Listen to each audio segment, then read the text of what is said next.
I personally think that climate change is a matter of priority because it causes a general imbalance to the planet. The most important current global issue is global warming, which is due to greenhouse effect. Ice cap melting, wildfire, loss of biodiversity.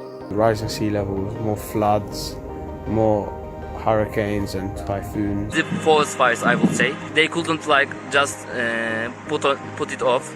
And all our big forests, they just really burned a lot. The waters are polluted, and so even getting access to clean water in Nairobi is quite a challenge.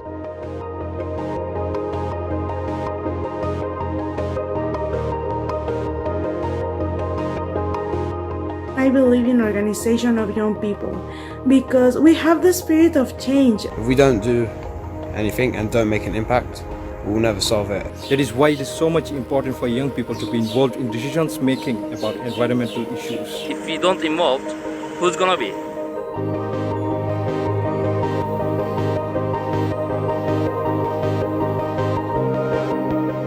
Create a digital space for different communities where they can see members creating sustainable and more environmental friendly homes. And we should be more involved in stuff like debates and conferences such as COP26 so we can make our voice heard. To organize seminars, youth training, gatherings, discussions, campaigns and contests.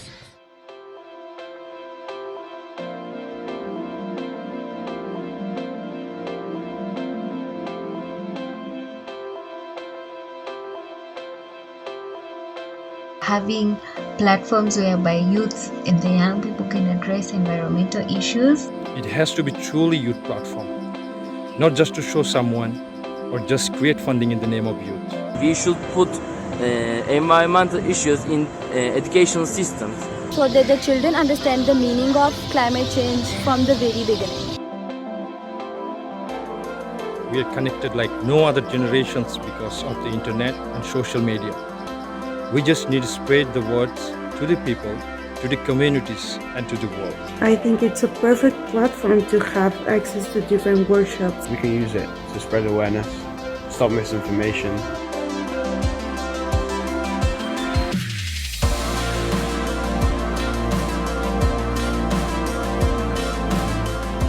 Climate change is not affecting just one or a few regions. The whole world is facing it. So we need to be able before time runs out. We have the spirit of change. Of course, we want a better place to live. And young people, this is the time for us to take the necessary actions towards climate change.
Okay, guys. Hello, everyone.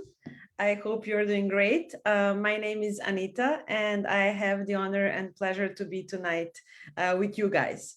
So I will just briefly say a couple of things so you know who will be your host for tonight. So as I mentioned, my name is Anita, and I started my career in the youth organization called AIESEC. So therefore, this event is also very dear and special to my heart. Later on, I've been a couple of years engaged within the UNIDO, where I was working in the communications team, covering topics on the environment and energy mainly.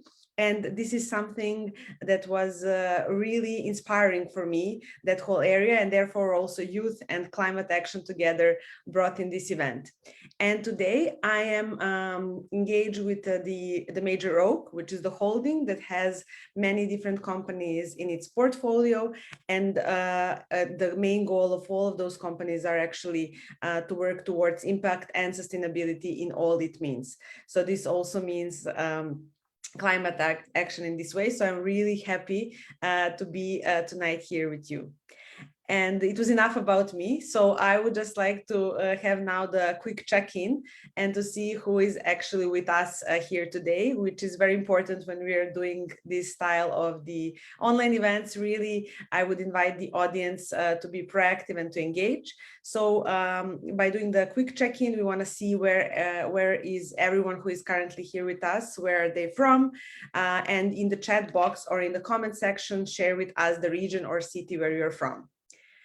And in addition to that, so please start typing. We will also have some polls because just we want to see what is your energy for tonight. Are you as happy and excited as I am to meet your speakers? So waiting for you to type in some things. Let me see which answer, and do we have some answers? Okay, so we have some checking in from Laguna, Philippines. Hello. I see Lapu-Lapu City, Cebu, also Cebu here, Cavite, Philippines, Boracay Island again, Olongapo City. Okay, super nice. I didn't say I'm actually originally from Belgrade in Serbia, so I'm in the other part of the world. For me here is day. I'm just waiting also, I want to see the pool, so can we play the pool, please? No pool.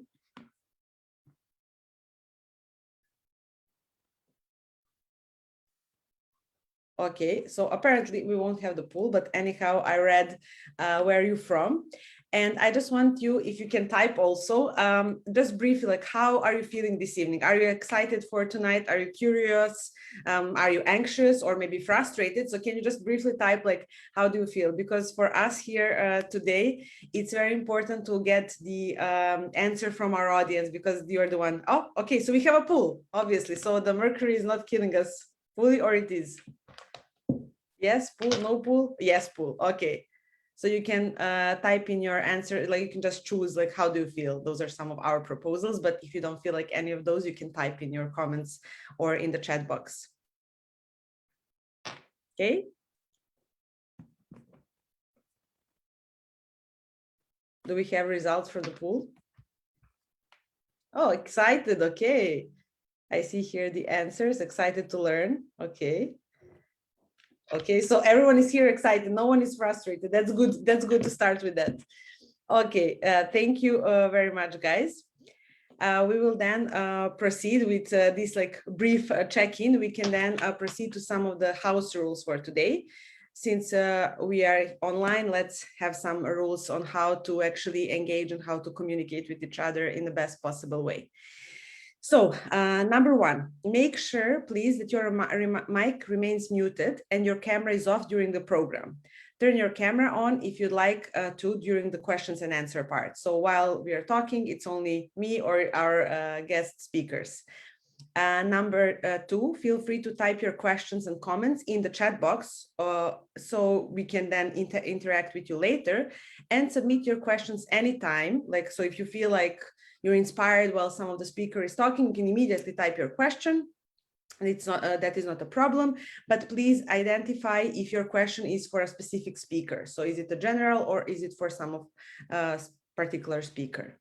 Third rule is please use the raise hand function if you would like to raise questions with your mic instead of the chat box, which is also possible during the question and answer session. We will prioritize people raising their hands. So even though we are online, we still want to see you engage and actually identifying yourself. So if you feel brave enough, but I guess now you're braver than when we are live, I think you should also like turn on your camera, identify yourself, and then ask your question. And fourth rule, this session will be video recorded as well. So by attending this session, you acknowledge that your image and comments may be recorded and or posted on social media. Fifth question, Zoom meeting room will be locked 30 minutes after the schedule starts. So if you are disconnected once the room is locked, send an email to Cortes at RDB Agency and let us know if you want to rejoin. We will unlock the room for 5 minutes. So please, Angie, if you can write your email address in the chat box as well so that people can see it, so they don't need to write what I'm saying. And finally, the last house rule number 6. So let's be respectful of each other during the discussion. So I guess it might occur that we maybe have some of our thoughts or points of view and we might disagree, but it's very important to really respect the other speakers or the colleagues. But I see this crew here is very excited for today. So I guess we won't have any issues there. So when we are done with the house rules, we know more or less where your guys coming from and how do you feel. I just want to say a couple of words about the communications coverage.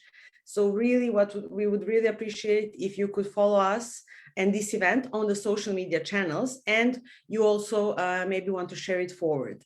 And once, if you are posting something or you see something that is inspiring, so you want to post something on Twitter or any of your other channels, you can use the hashtag The Climate Connection, hashtag Add Your Voice, and hashtag COP26.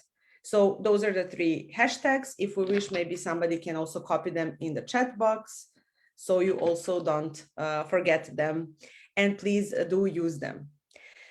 So with this being said, I just want to say also a couple of words about the British Council, who actually brought to all of us this event, and thank them very much. So the British Council built connections, understanding and trust between the people in the UK and other countries through arts and culture, education, and the English language. And they believe that placing young people in the heart of dialogue and action is key to tackling climate change. Bringing a cultural relations lens to address the global change of climate change, the British Council works with young people across the world, supporting the youth to gain the skills, experience, and connections needed to make the positive change at local, national, and international levels. So this event is brought by British Council. However, this event also won't be possible without all of our partners. And I just want to really mention them and thank them all for the support. So the partners that we are having for tonight is the Online SDG Youth Action Forum, then AIESEC in the Philippines, Mindoro Visual Artist, and the Ocean Ripple Philippines, DOST, STII, RDB Agency, and the British Embassy, Manila. So we really appreciate you to answer our call for climate action, and thank you very much. So with this being said, it is very exciting to see all of you here and to know that we have fellow climate advocates among the youth as well. And this really excites me personally. Indeed, it is very a pressing issue that involves not only our present, but more importantly, our future of the planet. We want the voices of young people to be heard, let the world know how we want our future to be by signing the Global Youth Letter and participating in the series of online activities. So really, it's quite crucial for us to have you all here today. And for today's event, we are happy to be kicking off our social media campaign with creatives and indigenous youth. We hope you will all be inspired and motivated by today's speakers, and please stay tuned until the end for the Q&A. And I cannot highlight more how important the Q&A part is for all of us here, because we really want to have a dialogue here tonight and not only speaker to audience and youth dialogue, or actually monologue. So to formally welcome us all, We are honored to have today the COP26 Regional Ambassador, Asia Pacific and Youth Asia. He works closely with the COP26 unit, the Foreign Commonwealth and Development Office, and other stakeholders to help develop regional and country-level support for our COP26 objectives. He helps ensure the delivery of COP26 objectives is central to our bilateral and wider regional relationships with government, businesses, and wider society. And please welcome Ambassador Ken O'Flaherty. So Hi, please, thank you Ambassador. very much, Anita. It's good to be with you. And Magandang Gabi sa inyong lahat. I hope that sounds vaguely right. I'm Ken O'Flaherty. I'm the UK's COP26 Regional Ambassador for the Asia Pacific region, as you've just heard. And my role is to be engaging with governments, but also with businesses, civil society, youth, and other groups across the Asia Pacific region to drive climate action. And whenever I travel across the region, I always ask to meet the youth groups within the area. So it's great to be with you tonight. And I'm really pleased to hear and see that you're already very active and very engaged in discussions on the climate emergency. And I know that because you've been working with the Philippines Local Conference of the Youth, or LCOY, which is organized by civil society organizations. And LCOY is enhancing the knowledge of select Filipino youth leaders from all around the country on climate and environmental issues to build capacities to engage on policy and decision-making processes. Now, worldwide, climate change is impacting all our lives in so many ways. And here in the Philippines, it has devastated farmers' livelihoods by drying up the soil and by decreasing produce. It's changed weather patterns and making it more difficult for people to rely on the usual planting and harvesting seasons, which affect the whole value chain of food systems.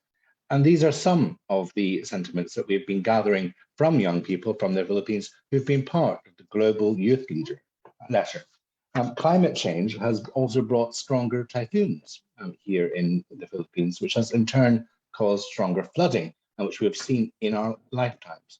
And the devastation which is being brought about by these extreme weather events are being aggravated as they happen during this difficult time of the COVID pandemic. So the Global Youth Letter on Climate Action stemmed from a large-scale research which was commissioned by our colleagues in the British Council to gather the views, the experiences, and the aspirations of 8,000 young people across 23 countries, including here in the Philippines.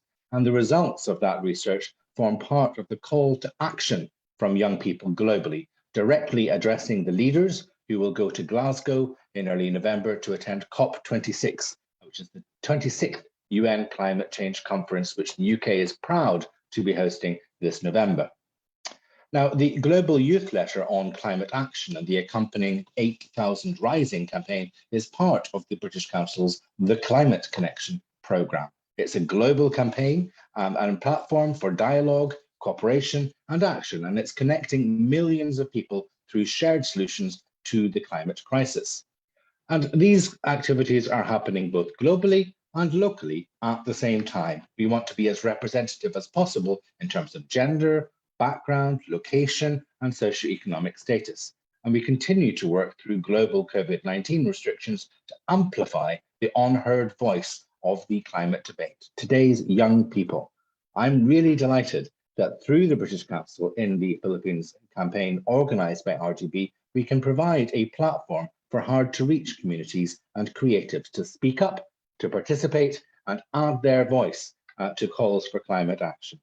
And as we support the British Council's launch for the Voices for Climate Action, we are also celebrating partnerships with the local Indigenous communities. The Manobo Indigenous Cultural Community of Agusan Incorporated, or MICA, led by Datu Bunanat and the Aklan youth organizers. And the goal for today is to be harnessing Indigenous knowledge on preserving and taking care of the environment and applying that to modern day climate change issues that we're tackling now with the help of the youth. I might say a few words about our broader objectives as COP26 presidency. So in partnership with Italy, we're committed to be increasing climate ambition worldwide, and we have set out 4 goals.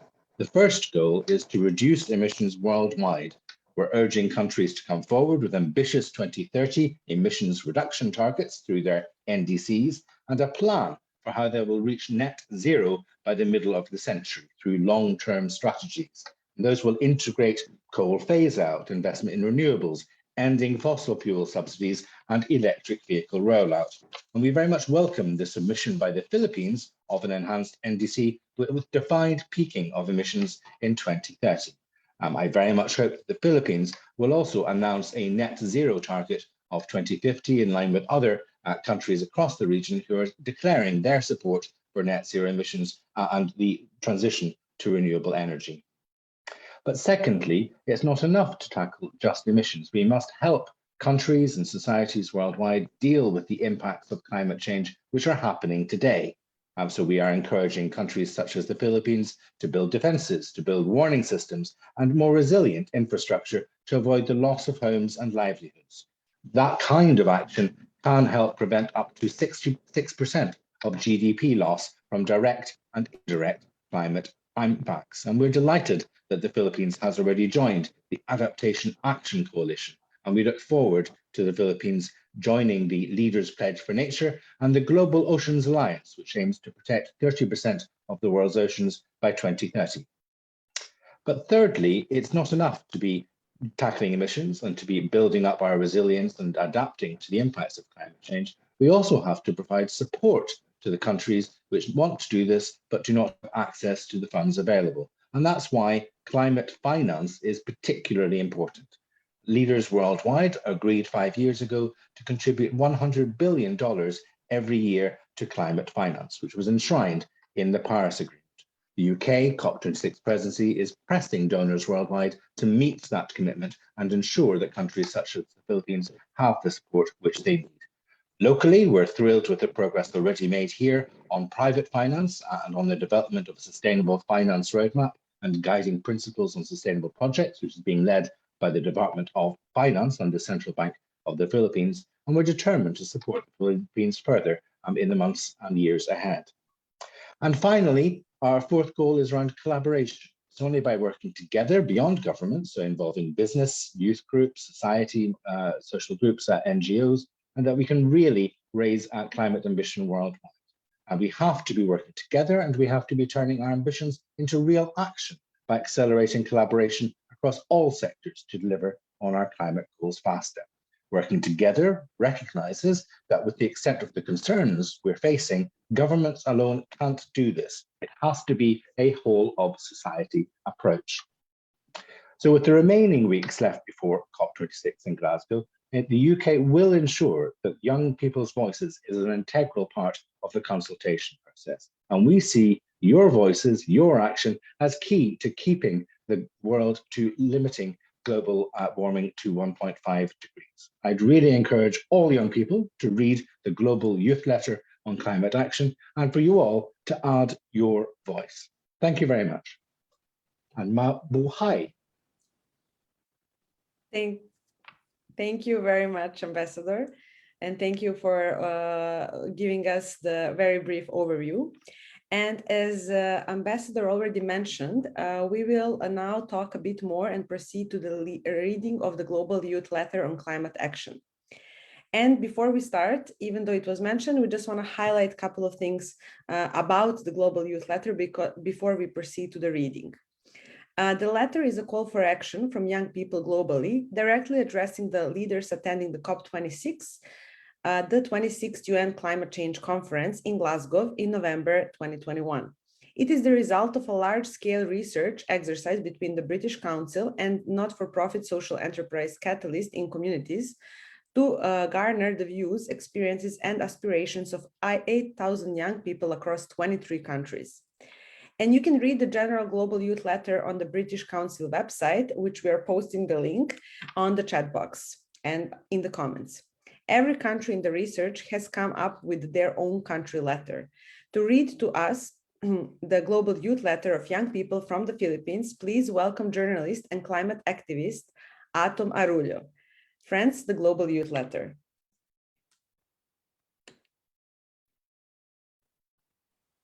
Hello everyone! Magandang gabi sa inyong lahat at maraming salamat sa paanyaya para maging bahagi ng ating pagtitipon ngayong araw. Thanks for the introduction. I hope that the following letter is useful and inspiring to people who are going to read it and going to hear it in this gathering. So the following letter and accompanying data represent the views and perspectives of young people in the Philippines. It is a collective statement of all those who participated in the Global Youth Letter on Climate Action Research in the Philippines and can be used as a starting point for leaders and policymakers to understand how to address young people's concerns in relation to climate change and how they can use this untapped potential to bring about climate action. We hope that the following letter inspires both young people and decision makers across the Philippines and beyond to work together to find sustainable solutions to climate action. Let me begin. Dear COP26 leaders, we, the young people of the Philippines, are here to share our aims and aspirations for the future of our country and our planet. We comprise 7,107 small islands, making us the second largest archipelago in the world. We have wonderful natural landscapes, from active volcanoes to serene beaches and coastlines. And we want to safeguard our beautiful country for future generations. Those who contributed to this collective statement represent the unheard voice in the climate conversation. 3/4 of us are female, and just over 50% are from the rural areas. We are from all corners of the Philippines and have different levels of education and employment. Yet 95% of us are deeply concerned about climate change, and we are here to collectively call for climate action. How climate change affects us. From the north to the south, we are starting to feel the effects of climate change, and more than 90% of us already feel it's impacting our lives. The three main effects of climate change we see are, number one, decreased agriculture productivity. Number two, dry seasons becoming more frequent and more severe. Number three, disturbed rainfall patterns. By participating in this research, we've become more familiar with the UN Sustainable Development Goals and better informed about COP26. For us, the three most important sustainable development goals are, number one, SDG 4, quality education. Number two, SDG 1, no poverty. And number three, SDG 3, good health and well-being. What's more, about 1/4 of us believe climate change will be the biggest threat to our country in the future. So we are here to show you how we can work together to find solutions. Our commitment to climate action. While 77% of us believe we have the skills to address climate change, we also know that young people have far too often been ignored, and any meaningful spaces for active participation are closed. Only 60% of us have ever participated in a climate change awareness session, and this needs to change if we are to really reduce the impact of climate change. With climate change impacting everybody's lives, we know that policymakers and civil society organizations can't deal with the problem alone, which is why they need to be more proactive and include us in meaningful ways so together we can develop sustainable climate solutions. Leaders and policymakers, we need your help to remove hurdles to participation, which include little or no access to knowledge resources, limited or no community-level initiatives to engage youth in climate action, and insufficient role of the media in creating awareness. As a diverse group, we are more than committed to act and to lead on climate action, but we can't do this alone, and neither can you. But you do have the power to mainstream youth climate action to increase access to knowledge and skills development through social media and other platforms, and to provide opportunities for young people to co-develop and sustain climate solutions. Together, the young people of the Philippines can become a symbol of hope for others around the world, but only if you include us in plans and actions to address the major environmental challenges facing our country and our planet. Our voices. All young people must be aware of climate change because some didn't take this issue seriously. Awareness is very important. Ignorance will lead us to a dangerous situation in the future. Youth should join or be involved in environmental groups or environmental activities. Our parting message: We need world leaders who are willing to listen to young people. We could do so much more with the proper encouragement, support, and recognition. So let's keep pushing for a brighter future. And our call to action, add your voice to the Global Youth Letter today. Thank you very much. Okay, so I hope you enjoyed the letter and that you also agree with the letter. And if you wish, of course, you can check more and read the whole thing through on your own and maybe share some of your thoughts on see what kind of things you can do or what kind of initiatives you can make in order to really tackle the climate issue. And to amplify the voices of young people and get as many to participate. So today's event is the second of a series of local initiatives for the Add Your Voice campaign, where we highlight the creativity of the youth. So it might be that some of you were also there last week or that it's your first time. Nevertheless, for this particular event, we'd love to hear your voices through poems, paintings, videos, or whatever creative expression on climate action you have. We are opening the call for entries to Voices for Climate Action. How does this work? Please, let's watch this video.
Okay, so I hope you follow everything super carefully so you know what are the rules to participate, and we are extremely excited to see your work. But if there are things you would like to clarify, or maybe you missed some parts of the video that was shown earlier, your questions are always welcome. So you can stay until the end to see the mechanics again, or you can also send your inquiries to @rdb.apec on Facebook, and you can post your entries right after this event. So we would highly appreciate that.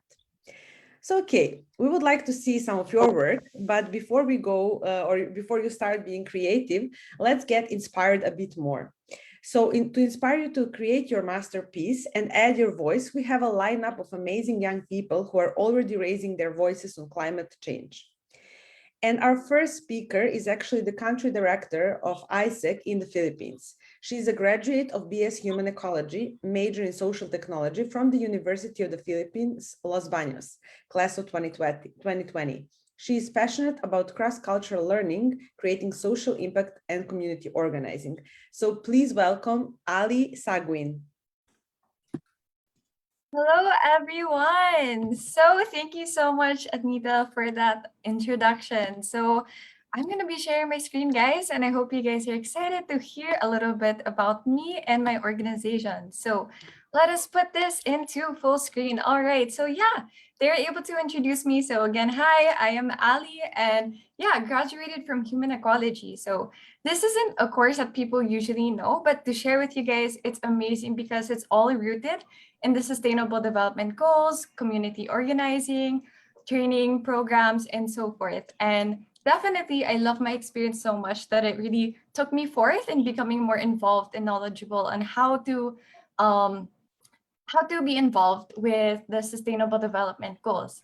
And actually, so you see over there, AIESEC in the Philippines, I'll be sharing with you guys a little bit about my experience and what I'm trying to go forth with. So AIESEC, if you guys aren't familiar already, we are an international organization that has been activating youth leadership ever since 1948. So who are we? So we're currently present in over 110 countries and territories. We have more than 30,000 members globally. And here in the Philippines, we were established in 1968 when we have 800 amazing leaders who are part of our organization here. And before, we were known for our global exchange and community projects, but of course, in the face of the pandemic, we've been really challenged to innovate how we think global and act local. And I'm really happy to share with you parts of our core essence as an organization. So first, we start with our vision. So we strive to achieve peace and fulfillment of humankind's potential. And clearly right now, this is not just about conflicts, it's about finding that peace within ourselves and having that kind of support system. And who do we serve? Well, we engage and develop the youth to create a better future for themselves, their communities, and the world. And this is because we recognize that, yes, it's amazing to develop individual leadership, but what is it for? Who is it for? And it's for the world that's both within and beyond our reach. Furthermore, so with these youth, we want to develop their leadership because we believe that this is the fundamental solution and it can be developed in anyone, anywhere. So no matter where you're from, no matter what you like, no matter what school you went to, this is what we want to try to achieve. And not just any kind of leadership, we want to develop values-driven leadership to have that positive impact because right now there are a lot of people who can do things right, the right way, but what we want to do is the right things and to have our values guide us. So I have a quick little interactive activity because, virtual setup, we want to try to interact. So I'm going to be saying 4 statements. And if you guys relate to it, you guys can raise your hand. And if you relate to all of it, you can keep it up. So the first one, raise your hand here on Zoom if you feel passionate about climate action. Great. Okay, I see. So yes. Okay, they're coming in. Cool. Next one, raise your hand if you believe collective action is the best way to combat climate issues. So you guys can keep your hand up. You guys can raise it again. All right. Thanks so much for interacting. Next, let's be honest. Raise your hand if sometimes you feel unsure about how you can make a difference. So, all right. We see some people still. That's perfectly fine and normal. And lastly, raise your hand if you think there's more than just one way to solve climate action. So, all right. We see these people, amazing, raising their hands. And yeah, definitely with that last statement, there's never just one solution to a universal problem, right? And in response to that, of course, we have to be creative and to innovate. And what do I mean by that? So if we look in the past year and a half, we have a lot of youth that have been creating organizations, making donation drives, organizing events like this one to bring awareness, creating educational hubs, and so many things. But beyond those big kind of impacts, we also have people who are humbly taking action in their daily decisions. And a very important and timely way for us to do so, especially in the Philippines, is to exercise our right to vote for the leaders who would join us in the fight against climate action. And if you see this one person, this can be you, this can be me. And if we see things as we go, no effort is too small. But if you imagine, can you just imagine the difference if every little individual did something every day and empower at least one other person? It'll definitely create a lot of effects of change. And moving forward, definitely this situation makes us try to think outside of the box. And when we say creative, it doesn't just mean artistically, because I would say I'm honestly not very artistic. But in my way of being creative, it's through ideas, it's through different projects. And that's the beauty of the youth, because we have that grit, we have that spirit, the energy and the passion to always look for new ways. And the best opportunity to do so is now, because it's either we succeed or we learn. It's not about success or failure. We always learn throughout the process. And one thing that we learned as an organization is how we can change how we develop leadership in this context.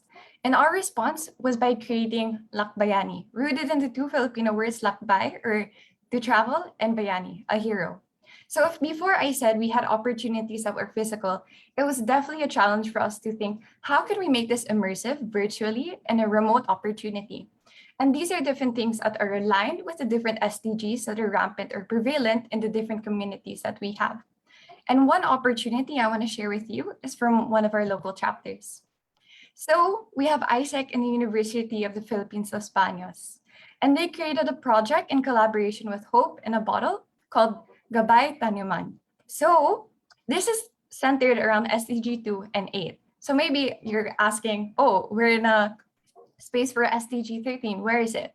Well, the amazing thing about SDGs is that definitely they all interconnect with one another. And as we heard in the letter earlier, the environment really does affect how our agricultural sector is. And through this project, what we want to do is to have an immersive experience for the youth to volunteer, raise awareness, to create projects to help farmers in not just the aspect of economic sustainability, but also environmental sustainability.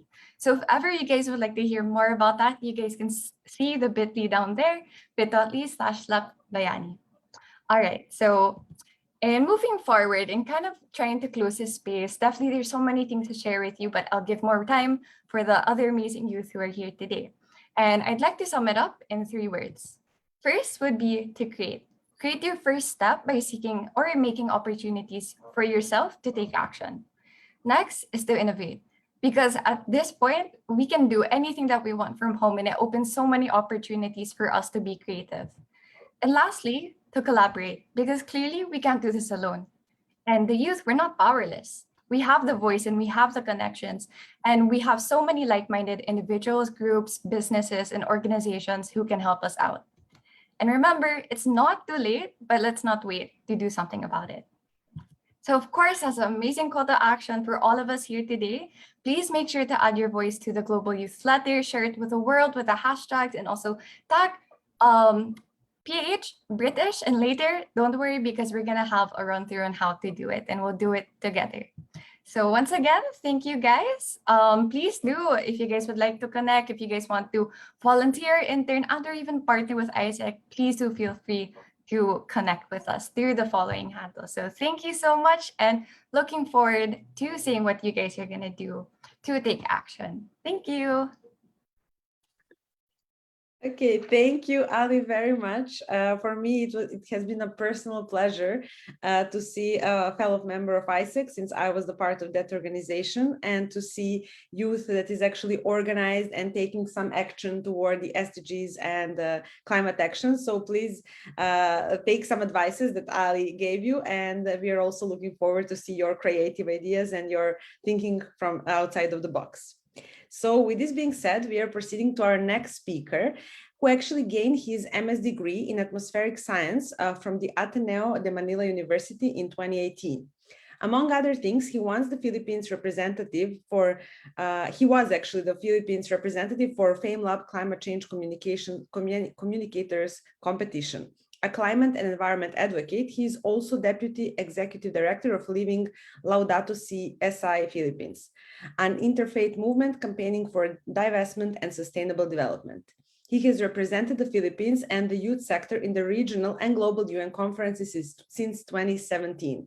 He will give us updates on what is happening now at the global level with the Conference of Youth on Climate Change in the run-up to COP26.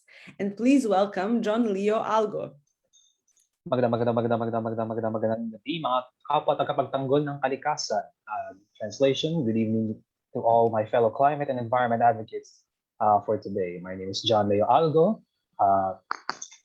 not so young climate and environment advocate. And yes, I've been tasked to share with you some of my experiences recently in the exciting world, chaotic but exciting world of climate and environment advocacy as a Philippine representative. So I think everyone here is very much aware of the situation that our world is facing. We are facing multiple crises of climate and environment nature. We have, of course, COVID, which is not just a health crisis, but it's also an environmental issue. And of course, the elephant in the room for tonight is the climate crisis. There is a recent study by the Intergovernmental Panel on Climate Change that suggests that our world is getting closer and closer to a dangerous tipping point. And when we say tipping point, what that means is that it is a state of a system that if you surpass that particular point, the impacts will become very difficult to reverse. So what that means in the context of climate change, for example, if we surpass 1.5 degrees Celsius of global warming, we're currently at around 1 degrees Celsius. And think of all the experiences that we've had. And as mentioned in the Global Youth Letter as well, we've had droughts, super typhoons, and such. Those things happen in a world warmer by just 1 degree Celsius. Can you imagine a world warmer by 2, 3, even 4 degrees Celsius? In fact, many experts would think that the tipping point that I previously mentioned is actually at around 1.5 degrees Celsius.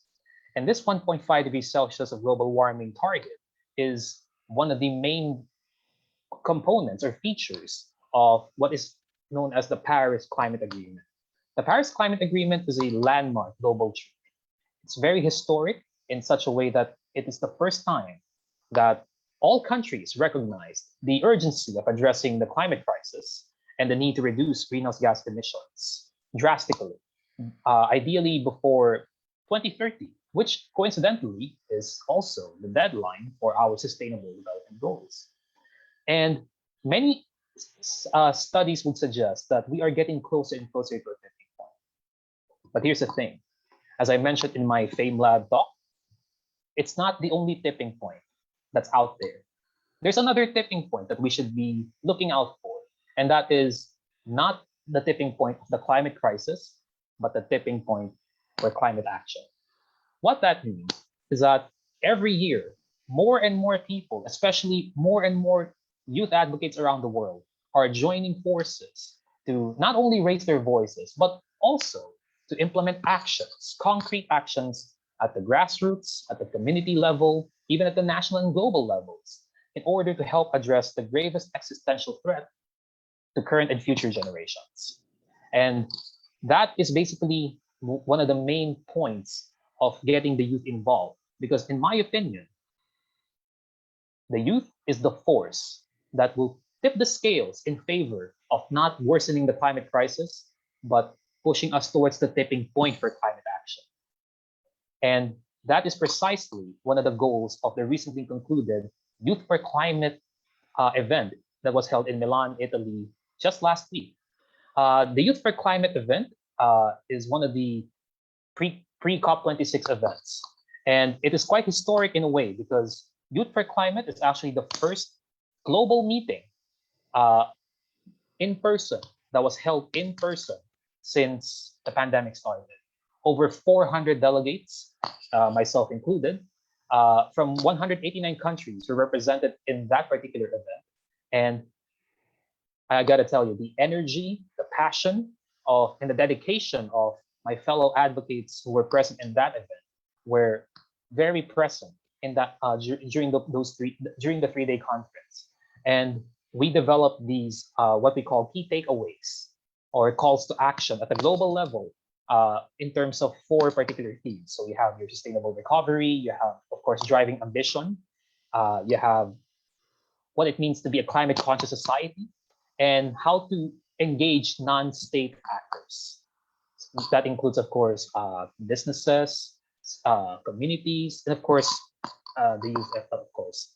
Now, the Youth for Climate event, to be brutally honest, is not exactly the most perfect event. And we still certainly have a long way to go when it comes to meaningfully including youth, meaningfully including us, the youth, when it comes to crucial decision-making processes. But that doesn't mean, of course, that we should stop, that we should, not break the silence, proverbially speaking. And Youth for Climate, as historic as it was, as productive as it was, that's just one event. That's just one step.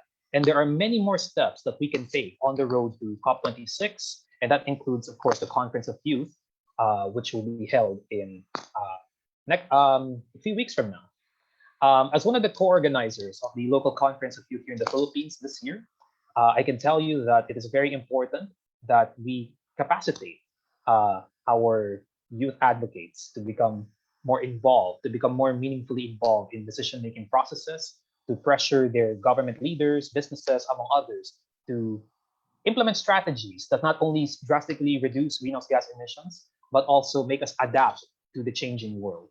And there are so many ways for the youth to be involved. And Ali already mentioned it previously. There's a virtual world, there's a virtual platform, social media, and there's, of course, the offline platforms, and That's why for me, it's important for all of us to not only break our silence, but also add our voices. And hopefully each and every one of us and more will sign the Global Youth Letter. Thank you very much. Thank you very much, John, for a very inspiring speech. And if I understand also, you're currently in Milan attending the event. So very nice to have you live here with us. I just want to encourage you all, in case you forgot, to add your questions in the chat box. So I hope you already have some questions, maybe for Ali or John, or they inspired you to ask some question to some of our other speakers. So please don't forget to do that, or in the comment section below. And now let's go to our third speaker, who is an experienced author with a demonstrated history of working in the publishing industry and has a high engagement rate across a variety of social media platforms. Otherwise known as Fallen Baby Boo Boo, if I'm pronouncing it correctly, she will correct me later. She has works that have reached over 100 million reads on Wattpad. She published 5 books under pop fiction, and currently she's focusing on being a full-time writer as she adjusts to island life. Please welcome Louisse Careon. Hi, I'm Louise. I'm an author published under Pop Fiction, an imprint of Summit Media. I'm also a Wattpad star. I've been writing there for about 10 years. Before the pandemic, I always went out of town to unwind. Every month, I went to Tagaytay or Subic or everywhere else near enough that I haven't been. I just liked getting out of the city every once in a while, or I'd lose my mind, which is what happened last year. I felt stuck. I felt trapped. I felt empty. I figured staying somewhere far away from the city for a month would be the perfect chance for me to de-stress. That time, Sagada was still closed, so I opted for Boracay instead. I was able to experience the island in a new light, not the party island it once was. I tried new things and made new friends. I wore the same clothes over and over. I walked instead of commuting. I saw the beauty and simplicity. Despite not having the luxury and convenience the city offered, I felt like just then I started to truly live. Of course, I decided to extend. I stayed at dive gurus and met new people who really cared for the marine life and how it affected the environment in its entirety. I witnessed them host numerous island-wide cleanups and listened to their ideas of coral planting to save the marine life. Spending my time with them opened my eyes to what was really happening to the planet. I didn't realize I was only experiencing glimpses of nature until I moved here. And it inspired me to do my part. I helped out with cleanups and tried to reduce my carbon footprint. But it wasn't enough.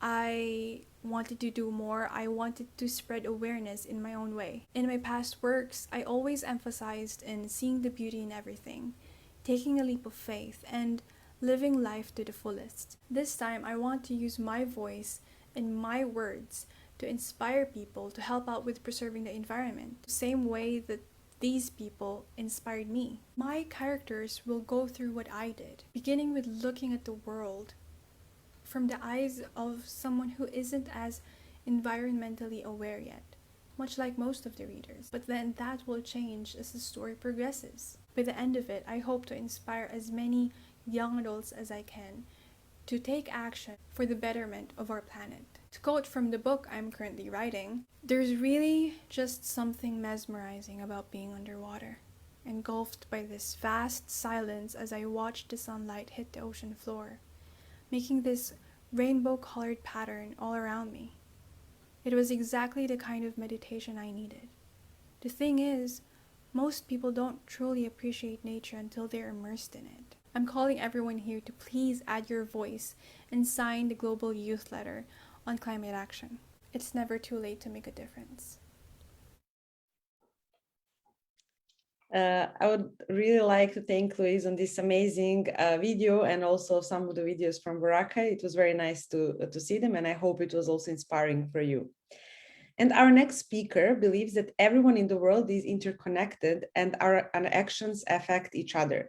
For this reason, he plans to utilize the skills he earns to become a social entrepreneur, a global citizen, dedicated and committed to helping communities and organizing growth.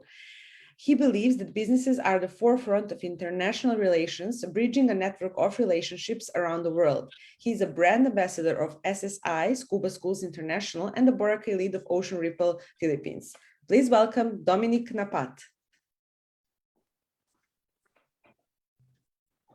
Hello, everyone. Good evening. My name is Dominic Napat, and I am excited to be a speaker for you tonight for the Voice for Climate Action. I'm here to tell you about my story of how I arrived to the Philippines and what I did in the past few years, year and a half actually, as a professional diver, free diver, and also as an educator. So let's dive right into it. 1, 2, 3. Before I moved to the Philippines in 2020, I was actually here for a 2-week vacation. And on my vacation, I went around, I went on road trips. The most memorable part of that was going to Boracay to learn how to dive. I initially was very afraid of diving and even free diving, as a matter of fact. And so I decided to challenge myself and take up diving. Now, to fast forward, I am now a dive professional. I'm a dive master with an aspiration to become an instructor. I'm a certified free diver with a maximum depth of 24 meters. It's my personal best, with a static breath hold of about 2 minutes and 40 seconds. If you were to talk to me about maybe 2 years ago, if I were able to do any of these things, I would have called you crazy because I would have not seen myself doing any of this. But lo and behold, here I am now in Boracay as an ocean advocate, environmental advocate, and as well as an educational advocate. Since I've been here in the Philippines, as my time as a diver and a dive professional, I've been able to participate in a lot of volunteer activities with the DENR. That stands for the Department of Environment and Natural Resources. It's a government organization dedicated to the, as the word implies, the conservation of Philippines' natural resources. And so what I was able to do with them was to help map dive sites, actually, around Aklan, and also to volunteer with the DNR's ocean cleanup activities. And during these activities, I really connected with a lot of people, and a lot of them are ocean advocates as well.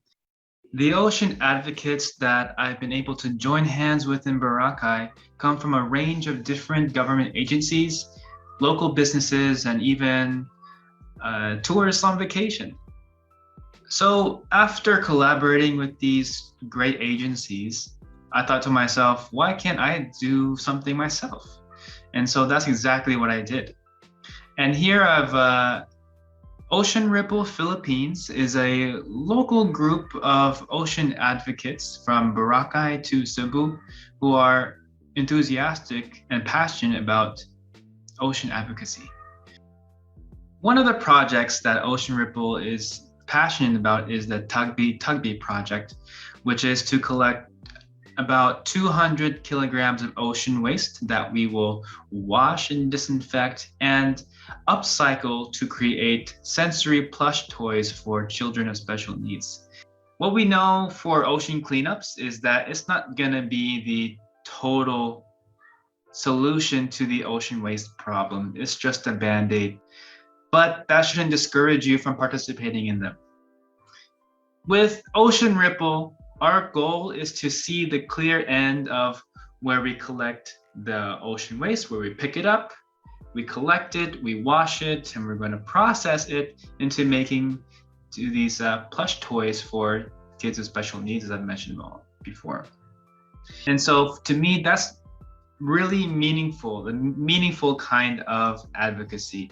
It's not just, hey, look, I'm just gonna pick up a piece of trash and take a photo for my Instagram and then stop there. No, it is intentional. And so my call to action is to continue caring for the environment, to use my voice and spread the message to everyone out there who's listening. And for me, I will also use the resources that I have to start my own recycling facility, which happens to be in its infant stages of development at the moment. But as of now, I continue to use my voice to continue to fight for the ocean and environment, and to try to gather like-minded individuals such as yourselves to gather here and share in our advocacy. You don't have to be a diver or a free diver to do the things that we're doing. But if you do want to follow my footsteps, remember, I used to be in your shoes too. I used to be afraid of diving, but I challenged myself. Now here I am. And I'm thankful for SSI, Scuba Schools International, for giving me the tools necessary to become the ocean advocate that I am today. And just a little information about it. There's a program called the Marine Ecology Program, which is available to anyone with an SSI account, which is totally free to sign up for. If you want to learn more about the ocean and what's in it and how you can help, I recommend downloading the app and searching for yourself. So that is my message to all of you today, is to push your boundaries, use your voice, do what's right for the environment and for the ocean. And most importantly, do what we can before it's too late. All right, everyone, have yourselves a good night and thank you for listening. Okay, so it was also one very inspiring video. At least I hope it inspired you the same as it did with me. And it shows how one person can combine the passion with climate action and also creativity. So I hope you also have some ideas already. And before we proceed to our last speaker, who is getting ready, we just want to have one quick poll with you guys. If this time it works, if it doesn't, I would like to hear your thoughts in the chat box or in the comments below. And the question is, what climate issues are you most concerned about? So what concerns you the most regarding the climate? So can we have the poll? Or if not, just start typing it in the chat. So, oh, we have it, perfect. So check, those are some of the proposals that we have. If you have some other ideas, you can always write them in the chat box. I hope also we can see the results. So I'm really curious to see what you guys have to say. In the chat box, no one. Anyone with the answers? Will we have, Angie, will we have the poll results?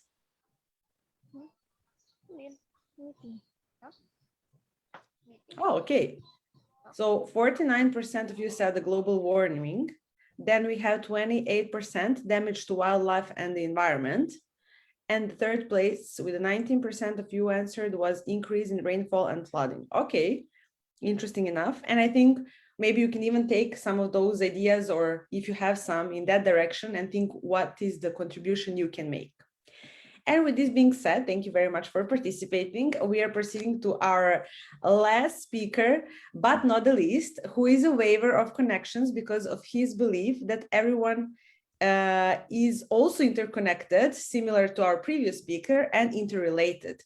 And it is highly shown in his leadership as the curator of the online SDG Youth Action Forum, chief builder of passion, I'm always reading this as passion, but it's pass it on, national president of We Make Change Philippines, and his representation as a youth fellow for the Ramon Magsaysay Awards Foundation, Next Gen Leadership Program 2021, youth reporter for the special session of the United Nations General Assembly of 2021 Youth Forum, and other international, regional, and national engagements. So please welcome curator of online SDG Youth Action Forum, Mark Jacinto. Mark, the floor is yours. Hello everyone. gabi sa inyong lahat. Good evening to everyone. I am Mark Jacinto, the curator of the Online SDG Youth Action Forum. And again, thank you so much to the British Council in the Philippines and my fellow young leaders for, again, joining us in this lunch for, of course, the climate action. And it's really important, especially we are facing a lot of issues and a lot of struggles right now. So again, thank you so much. I am Mark Jacinto, the creator of the Online SDG Youth Action Forum, and it's really a given that almost all of the speakers and all of my fellow young leaders have been mentioning what's happening in the climate crisis, and it's really important because we are really facing an immense challenge right now. Especially, we are facing, of course, the COVID-19 pandemic, which is really also affecting us in a heavy way. And despite this, despite the COVID-19 and despite the climate crisis, young people like us have been really at the forefront of responding to the COVID-19 pandemic and also contributing to climate action. And here in Metro Manila, which is the national capital region of the Philippines, despite our urbanity, which is mostly urban areas here in the Philippines, the young people of the Metro Manila or the national capital region is still doing a lot of actions to promote and act for climate action and help the environment. So for one, of course, a lot of people, especially young leaders, are into upcycling, recycling, and waste management right now. Like here in the photo, it's from the plastic flamingo or the flap here in the Philippines, wherein they upcycle and collect scraps and trash from different households and different establishments and recycle them and design them into something that is usable and made out of recyclable materials. Aside from that, personally, I am also doing a scrap collection initiative alongside with the Green Haven Scrap Materials Trading, wherein we are aiming to collect scrap materials and transform them into plywood made out of used box cartons, and those donated materials will be used to transform learning hubs for the benefit of the Dumagat Remontados tribe in Tanay Rizal, which is also facing a lot of environmental issues and peace issues related to the area, as the area is being protected as well, especially the forest is being protected by Masungi G Reserve. So aside from that, of course, I think a lot of people are also shifting into using eco pencils and eco pens. This is from Silent Beats, and this is really helping us as well. Now, aside from using it for education, we're also able to plant a seed and reuse it for a common purpose and a common good. Aside from that, the young leaders have been really active in lobbying and in negotiation. I think JL mentioned a while ago, he just represented the Philippines last week in the pre-COP26 summit in Milan. And this month is also of course, the COP16, and next month is the COP26. So the Filipino youth has been really active in the negotiation level, a negotiation table in the international level. But we are also active in the local level as well through recently we just finished the local conference on youth Filipinas, so we had a lot of participants as well from Metro Manila, and there are also, of course, petitions to stop some infrastructures, especially right now that it can really harm the environment as well. So the young people has been really, especially the people in Metro Manila, has been really active in against that, and also, of course, lobbying for bills that are pro people and also pro planet.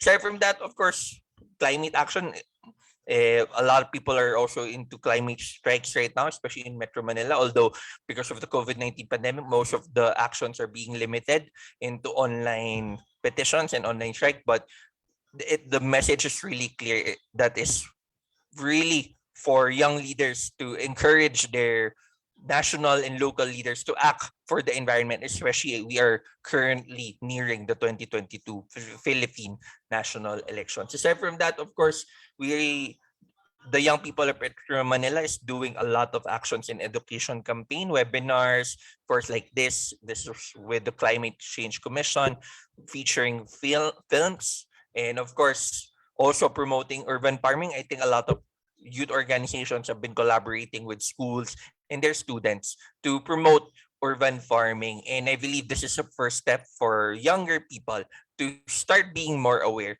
on our environment and be more intertwined with what's happening with our climate as well. And aside from that, I think photography and art is another method and way for us to simplify and relate the young people to the climate movement. And I believe two of the most prominent groups right now who are doing this is Kids for Kids. They are really using art and photography to promote climate action and encourage fellow young leaders to act for the environment. Aside from that, photography, as mentioned, I think Gab is one of the most famous climate activists here as well, and using photography to depict of what's happening in our country, especially in the environmental action. And lastly, another prominent figure, especially we're using art and photography for the future through Miss Sabarte, who's also using art to convey message on what's happening in the climate crisis as well. And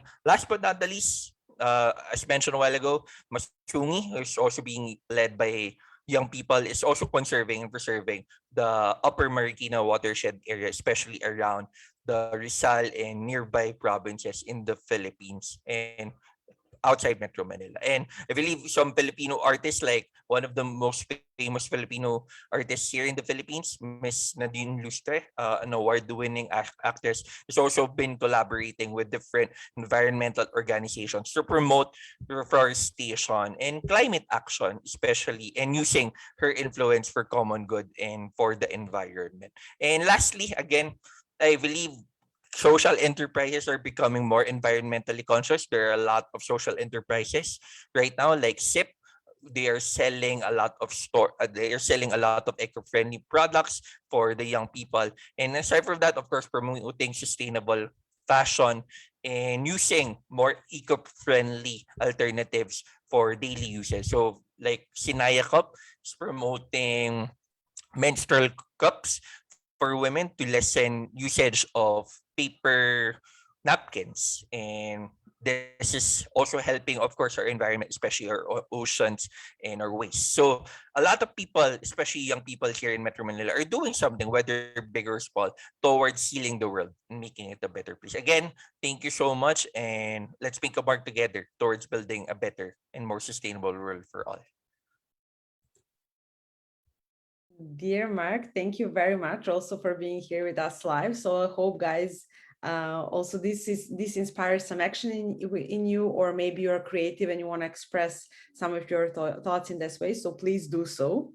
And I just want also to hear from you guys, from the audience. And first, before we go to that, just to thank to all of our speakers who are really amazing and inspiring, at least for me, and I hope it's the same how other people are feeling.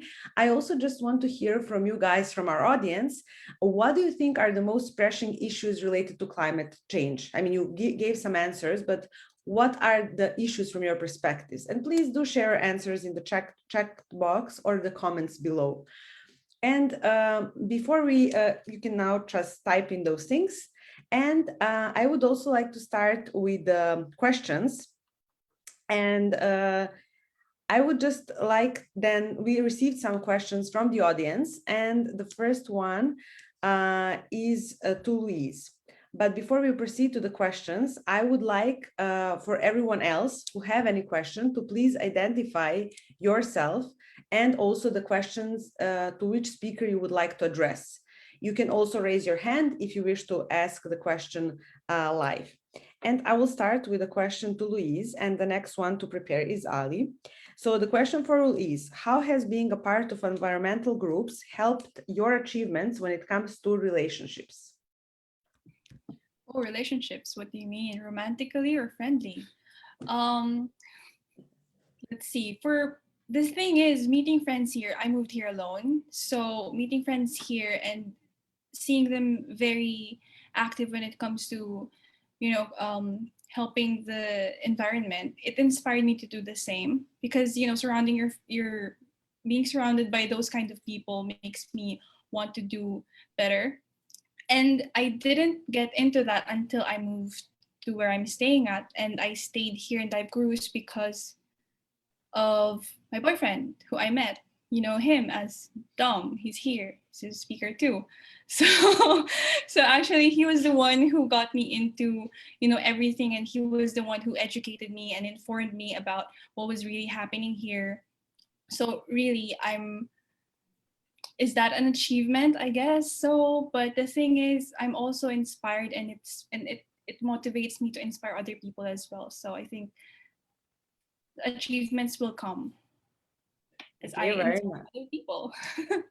Thank you, Louise. And then now the next one is for Ali. It says like this: I think you're pretty sympathetic when it comes to the planet, and what are the benefits of it? All right. I think actually one of the terms that could be better is like empathy, and really trying to put yourself in the shoes of the people who are experiencing all of the different effects in that way. And I guess really benefiting from that and thinking of where that can take us is understanding that we all have different levels of privilege right now. And especially the Philippines being a developing country, definitely us having this privilege to be in a Zoom room, that's already something in itself. And I think definitely it's not something that we should be ashamed of, but it's not something that we should leave at just that. Like really being able to talk to different people, having that opportunity, like also today, so many amazing people, organizations, individuals, businesses who brought us together, institutions as well. And yeah, I think it's just really trying to understand that maybe it doesn't directly affect you right now. Maybe it does, maybe to a different degree. But just really trying to do what we can. It's not about like a leadership position. It's not about creating this big organization or something. It's just really simple things. And I think that if everyone is able to understand that and to think like, doing one simple deed for yourselves and for other people would really help inspire other people to do the same as well. Yeah. Okay, thank you, Ali. I think we will have time to host two more brief questions before we proceed to the closing remarks. And the next one is for John, which says, how can I know what climate actions are happening around me within my province, and how can we connect with the national to the global? Okay, there is no one correct answer for that particular question because it really depends on the context of your province. I wish I knew where your province was, whoever asked the question, so I can give a more concrete answer. But what I can advise you to do, though, is to number one, take advantage of being able to communicate with fellow advocates, like-minded people around you, because networking is very important when it comes to starting out as a climate advocate. A lot of people, especially at a young age, when they're starting out in this advocacy, they always want to go big immediately. And while that could work in some cases, to me, that's a bit unsustainable because number one, great things start from small beginnings. And secondly, there's nothing wrong with doing the little things. And by the little things, I mean living a sustainable lifestyle in your own home. I think that's a good way to, for example, convince your family or your friends to adapt the same ecologically sound lifestyle as you do. And when you try to network with people within your province or even within your own town or city, for example, always remember to prioritize two particular things. Always remember these two important factors. Number one is passion. You can't be doing the things you do, especially in an issue as critical as the climate crisis, if you're not really passionate about it. And my hope personally is that one day, and this goes from the national to the global level that asked for the question, my hope is that one day, these little things that we are talking about will compound and cascade into a world where climate action is no longer viewed as a solution, but as a way of life. So passion is very important. And secondly, compassion.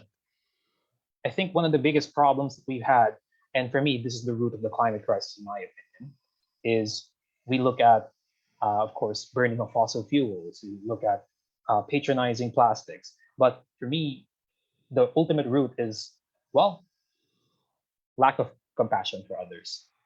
This human-centric attitude when it comes to our idea of what development is, or how civilization should progress, whether at the city level or the country level, at the global level. I think we need to guide our actions, whether it be renewable energy, whether it be as simple as solid waste management, things like that, with the right kind of human values. Because any solution without the appropriate human values to guide it to the vision that we want to achieve is nothing more than a false solution. Okay, I was on mute. Thank you very much, John, for your answer. I hope it answers. And the last question is actually both for, I would like to ask both Mark and Dominic, because I think it will fit what they were saying. So any one of you who can start. How does one become a climate change advocate? And how did you know that this is what you want to do? Or in your case, Dominic, like, you're not only an advocate, but you're also like doing something. So how did you know that this is something that you want to do? So this refers to both of you, and any of you can start first. I'll begin with that. Okay, Dominic. One thing that that stuck with me while growing up is that you don't need a title to make change. Like, you don't need to win an election for a class president to do some change in your school or your classroom. It's just about, like, echoing off what my other speakers have mentioned, is about finding the passion that you have for the environment. I mean, this is just one life we live. The amount of time we have on this planet is a lot shorter than when we're gone. So while we're here, I believe that I try to, let's say, to shine my light as bright as I can before it gets snuffed out. So if you feel that light inside, if you feel that call to action, you should answer that. Yeah. Quite straightforward, Dominic. Thank you very much. Mark? Yeah, sorry, what was the question again? My internet got intermittent. Okay, so I'll just go back to the question. So how does one become a climate change advocate? And how do you know that this is what you want to do? I think you can educate and be an educator by learning from other people as well. And I think we can start doing it in small, simple steps. I think all of us here agree that everyone of us didn't become a climate or a sustainability champion in an instant. It took us a while as well, and I think it's a learning process. We will make mistakes along the way, and for sure some of us are still making mistakes every now and then. But I believe this is instead of discouraging them and canceling them out, it's encouraging them to be more consistent in doing the right thing, because of course every small simple step will really be beneficial towards healing the world and acting for the climate. Okay, thank you very much. And now thank you for the Q&A. We don't have more time for Q&A, but please do send still your questions, because we really want to incorporate them in the future events as well, and to create the agenda according to that. And then now I have a mini challenge for speakers. Can you wrap up, like, in 2 sentences, your message from our audience? And just really shortly, how encourage them to really add their voice and to mobilize their communities. So like 2 very brief short sentences, and just I want to leave them with this message. So from each and every one of you, we can start as you started. It was Ali first, I think, or whoever is ready. The floor is yours. I can go ahead. Okay. I guess the parting words I would like to say is do everything from the heart. You don't need to have these big flashy actions just to show that you're doing something. Do it because you really mean it, because that kind of value, that kind of passion is really what we need in the world today. So good luck, everyone. Excited to see you guys add your voice. Thank you, Ali. The next up. Yeah, I think I was next. I'm going to cheat a little bit here, just to have 3 sentences. My first, okay. So we need to remember what exactly is at stake here.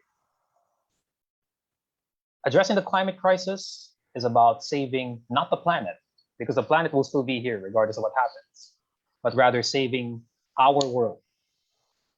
Not for what it was, but for what it still could be, so we can change it for the better. And the youth is at the forefront of that, and there's never been a better time than now to speak up and instigate change against climate change. Thank you, John, very much. The next one was Louise, if I'm not mistaken. Yeah, so I think I was inspired by what John said earlier about nothing is too small.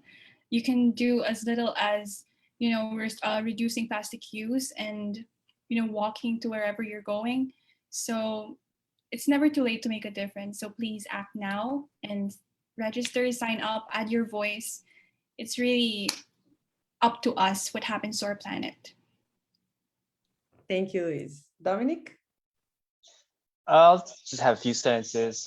This is a quote by Albert Pike, and he says, "What we have done for ourselves alone dies with us, but what we have done for others and the world remains and is immortal." So the actions that we set out echoes and has a ripple effect to great things.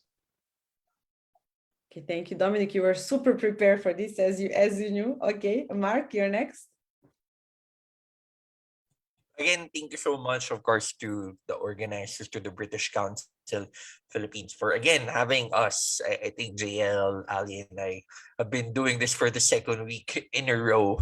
So ever since last weekend.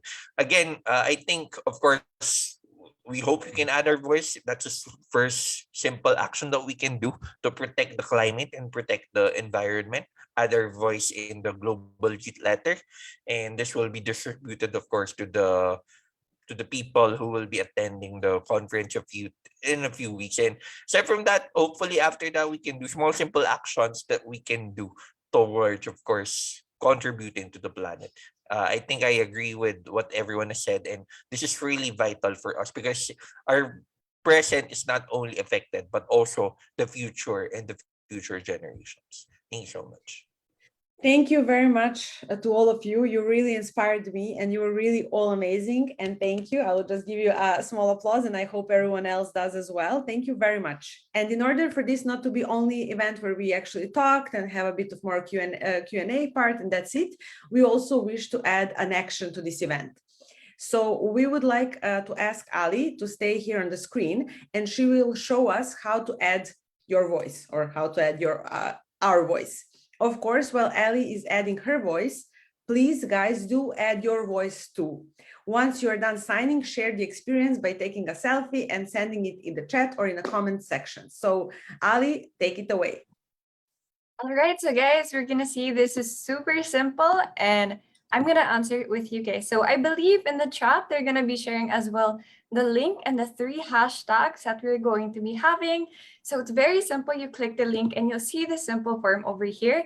And you guys will see how fast it is to do and how simple it is. So all of the little also over here, we see, all right, just a couple of seconds. Let's see how long it's going to take. So you guys will be able to share, and it's not, if you see here, it's not just us in the Philippines who's going to be part of it. It's also people from all over the world. So here, I'll also put a comment or thought. So I believe cross-sectoral collective action is the best way to combat climate action. So whatever you guys want to put, it indicates 15 words max. And then here, am I 35 years and under? Yes, I am so far. And over here, if you guys would like to subscribe to the newsletter, you guys can click it over there. So it's just as simple as that. Subscribe And there you go. So that's how simple it is. I hope that you guys can also join us. They're able to share it in the chat. Very simple. And let's make sure to really raise our voice and to add our voice to the Global Youth Letter. So thank you. Thank you, Ali, very much. And in case you're posting the selfie, please use the hashtags, the climate connection, and the hashtag add your voice. Just a brief poll now. I want to check, like, did you add your voice already or will you do it after the event? Please just answer to see what is the current state. Do we have the results? The result, oh, we have, oh, wow, 46% of you, yes, and 51%, I will do it after this event. So please, we are waiting for you. Okay, guys. So after the event, you can just quickly do it, same as Ali did. And with this being said, I really want to emphasize one more thing, and this is the opening of the call for entries to Voices for Climate Action. We really want to encourage you to share your creative ideas and let your voice of support for climate action to be heard. And Voices for Climate Action call for entries is now officially open, and I don't have something to cut, but yes, yay. And please, I just want to showcase once more the video how it can be done.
Thank you very much. I just want to highlight that really, if you have any questions, please do not hesitate to send a message to @rdb.apec on Facebook.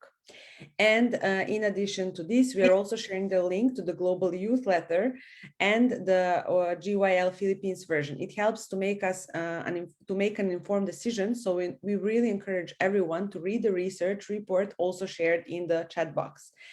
And lastly, and more importantly, add your voice, same as Ali did. And just click on the link shared in the chat box, and it's very simple, as you saw. I will use this opportunity to really thank all the speakers who were here with us today, and also to thank all of you guys who made it throughout this evening. I hope you really enjoyed and you got inspired, and the excitement just stayed, and it will even grow even more to some creative ideas. For us, it is really important to send us your feedback. So you may click in the link in the chat or scan the QR code that will be flashed in the screen. And please send the feedback to our event so we can improve even further in the future. And if you haven't already, please follow our British Council social media channels @PH British and RDB APEC on @rdb.apec for Facebook, Twitter, and Instagram. And use the hashtags, hashtag the climate connection, hashtag add your voice, and hashtag COP26 when you post about the event. And with this being said, really thank you everyone for amazing words, for the positive energy and sharing your stories and even videos, and keep posted in on our social media channels for more upcoming events. And this ends our Voices for Climate Action event. And once again, with you tonight, it was Anita Bojovic, and don't forget to add your voice. Have a great evening, everyone. Ciao.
Hello.